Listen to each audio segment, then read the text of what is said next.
The breach of the dam is a disaster, the consequences of which will become clearer as the water levels in the surrounding lands rise and those in the reservoir fall.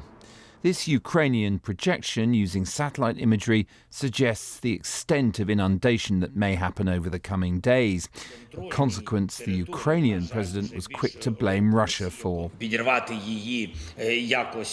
It is physically impossible to blow it up somehow from the outside by shelling. It was mined by the Russian occupiers, and they blew it up. Predictably enough, Russia has denied it. Aiming to prevent the offensive operations by the Russian army on this section of the front line, the Kiev regime committed an act of sabotage, or rather terrorist act. With its key position, the dam is, or was, an energy source, a vital reservoir of drinking water, and the bridge over it, a military choke point. Images from before the collapse show the road over it had been damaged in 2 places. By yesterday, though, the road at one of those spots had collapsed, and it looked like it was getting worse. This footage, taken by Russians heading across last summer, shows the impact of Ukrainian artillery fire aimed at interdicting traffic.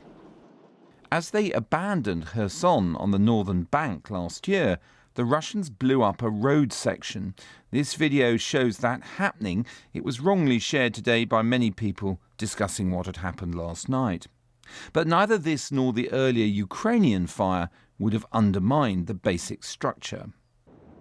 What is known is that throughout recent weeks, heavy rain has raised the water to record levels. In May, the reservoir reached an unprecedented 17.5 metres, higher than the dam itself, leading to an overflow.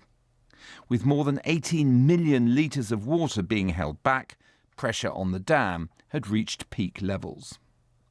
Looking again at satellite images from a few days ago shows what seems to be new damage to the road beside the turbine hall.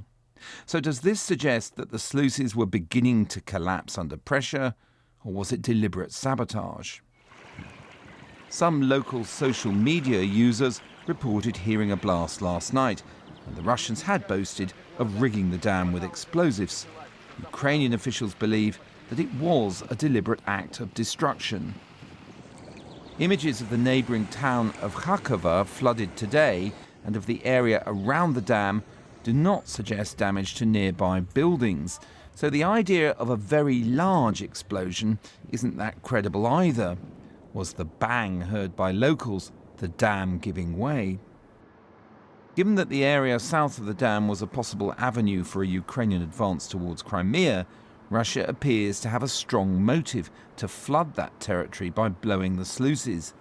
Did they perhaps attempt to do that, but miscalculate the effect, leading to the collapse of the entire structure? And now that widespread flooding is taking place, there are disastrous consequences for people and livestock caught by the rising waters. The Russian army is not immune to this either, and a broad swathe of defences it built against the expected Ukrainian offensive are now underwater. While there's no current threat to the safety of the Zaporizhzhia nuclear power station or the supply of drinking water to Crimea, both rely on the reservoir, and as levels fall, that picture could change.